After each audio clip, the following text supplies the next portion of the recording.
Back here on the GSMC Chip Shot Football Podcast, and now talking some more about a different quarterback in this regard. Not a rookie quarterback, but someone that was drafted very late in a couple years ago, in the draft a couple years ago, that being Brock Purdy. Now, obviously, turning into this superstar quarterback to some. There are some that still doubt him, but I am a believer in Brock. I think he is better than a lot of people give him credit, but because I hold him so high, I feel like he should be treated like a starting high caliber quarterback, right? And what happened over the weekend wouldn't happen to any other elite high caliber quarterback, which, raised a lot of questions and sent some criticism over to Kyle Shanahan as well, from some people, because Brock Purdy got his first action of the preseason on Sunday versus the Saints, and he didn't play too much. He only played 3 series in San Francisco's win over the Saints. About 11 snaps. He went 2 for 6 with 11 yards. It's not impressive too much. It is the preseason. He only played 3 series, so take those numbers as you will. It almost just felt like he was just out there to get the body moving a little bit, right? I don't have a problem with it. I'd like to see quarterbacks play in the preseason, but the way that it was set up for Brock was a little bit questionable, or very questionable, actually, because the weird part about this is that Brock Purdy played all 3 of those series with second and third string players from the 49ers, and already that seems backwards and that seems wrong in every sense of the matter, just because you do acknowledge the fact that you struck gold finding Brock Purdy, and the fact that he is this great. That's awesome for the 49ers, to get him that late and be your franchise quarterback. That's awesome. But you gotta protect that guy. You gotta treat him accordingly. And I'm not saying that the draft spot really influences at all, but you gotta value it a little bit more. I feel like you gotta value Brock some more, because to put him out there with second and third stringers, it's just calling for something to go wrong, where it could have been easily avoided by playing all the starters and all the starting offensive line. Yeah, Trent Williams might not be there.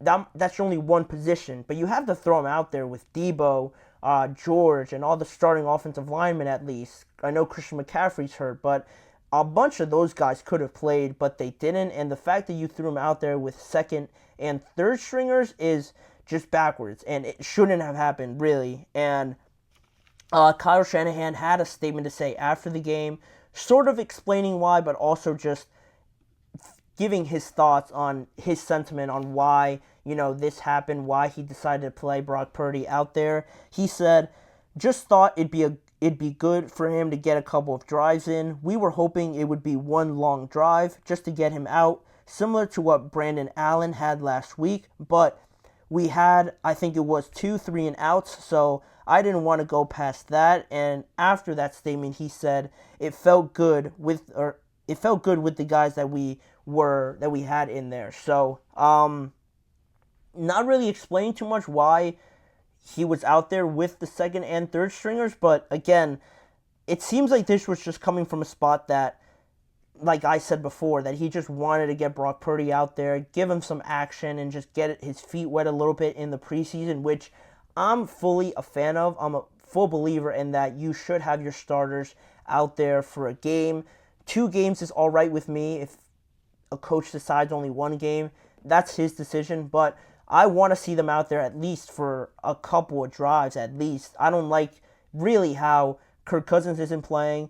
Aaron Rodgers probably isn't going to play. Josh Allen really hasn't played. Also, I'm sure I'm missing a couple, but those guys really, I would have liked to have seen him play a drive, 2 drives, a quarter, even a half for some of these guys in 1 game or multiple games. I feel like that really helps in getting everything moving and really highlighting a lot of the times what you don't do right. It is a common thing, in the preseason. It does highlight what you need to do better, but again, you take it with a grain of salt because it's only the preseason. I'm a big proponent of that. Not to take it too seriously, but you do get to see different looks, different defenses, different just experience than you would in practice. So that's why I believe it's always good to get your starters out there, but the context of it matters, where you can't have your quarterback, especially the quarterback. If you have a receiver out there, maybe you throw him in there with the backup quarterback, or with the backup offensive lineman, that doesn't matter. But your quarterback, to have him out there with backup offensive line, backup receivers, and things like that, it really doesn't make too much sense. And Brock Purdy actually echoed the same willingness to play, to go out there, that Kyle Shanahan kind of mentioned. He said he wanted to be out there when they asked him. They actually approached him to see if he wanted to play, and he said that he would. He added, honestly, it's those things that I liked. Just the idea of playing in a preseason game to feel again before the season gets here and everything. It's good reps for me. It's a good feeling for me as a quarterback, so I didn't mind it. I don't think he was ever going to say that he shouldn't be out there with second stringers. He was obviously never going to say that, but he's also echoing the same thing. To be out there is great. Get a feel for it. See some of your deficiencies before the season actually starts is a good thing. That's why when I'm seeing everybody kill Russell Wilson, kill the Steelers offense for how bad they're performing, at least it's not the regular season, right? At least you're not carrying this into week 1, week 2, and then that's when it is a problem. But again, there is context that comes with it. You ask Brock Purdy if he wants to be out there. He says yes, so yeah, the other starters might not want to play out there. Maybe they didn't think they were going to play. But if your quarterback is going out there, you almost have to make those guys go out there, even if they don't want to, even if they didn't know they were going to play.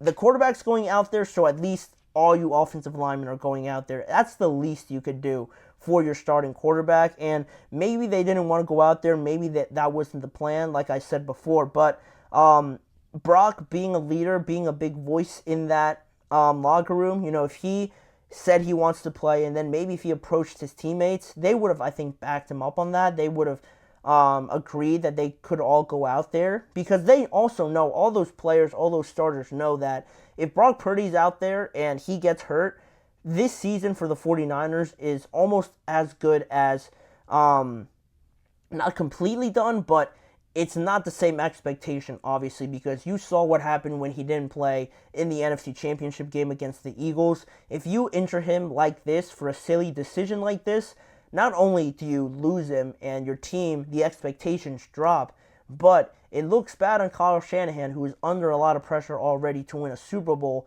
and then you get Brock Purdy hurt doing something like this. It looks bad. It looks relatively amateur in a way, but also it shows a lot of the trust that Kyle Shanahan has in Brock Purdy to go out there and not get hurt. So I guess you could chalk that up as a positive. But again, it was just a weird decision. Even on the NFL Network, they had Brian Baldinger mention how some of these wide receivers were stepping out of bounds. The left tackle and the right tackle weren't blocking. There was a play where Chase Young broke through the line and he was chasing Brock Purdy very early on in that game, and that probably had a lot of fans, had their hearts drop in that moment where you see Brock Purdy being chased down like that, and the last thing you want to do is see him get hit or driven into the ground, and that way the whole air in that stadium leaves in just an instant when he hits the ground hard. He's slow to get up or anything like that. I feel like this could have easily been avoided, especially because after this game, Kyle Shanahan said that Brock Purdy will be playing in their third preseason game at the Las Vegas Raiders, but this time, obviously, all or most of the starters will be out there with him, but I don't know. It felt like that was the original plan, and almost like, if I were to guess, that they asked Brock if he wanted to play with the idea, the intention that they weren't going to play any starters, but because Brock said yes, they figured, all right, let's just throw him out there for one long drive, like Kyle Shanahan said. It didn't go to plan, so they had him out there for 3 drives, and yeah, it is risky. It shows the trust that Shanahan has in Brock, but I feel like this wasn't supposed to happen like this. It feels like they were only supposed to play the third preseason game, but because of who Brock is, wanting to be out there and get those reps in, they had to change it up a little bit.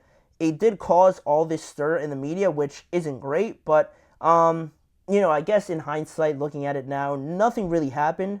Brock's all right, but you can't you can't mess around like this. Obviously, if you're the 49ers and you have your franchise quarterback out there, we got to be a little bit smarter with this. I'm sure some 49ers fans weren't happy, but at the end of the day, luckily nothing happened to Brock Purdy, and we can move on to next week, the final week of the preseason. But we're also going to move on this show. We have one more segment to talk about in regards to the new kickoff rules, some still potential changes coming to the format. I'll provide you guys with some quotes on what the state of those changes are at this point in time, and just some questions I still have with the new kickoff format as well. So stick around. We'll be right back quickly to talk about some changes coming to potentially the new kickoff format.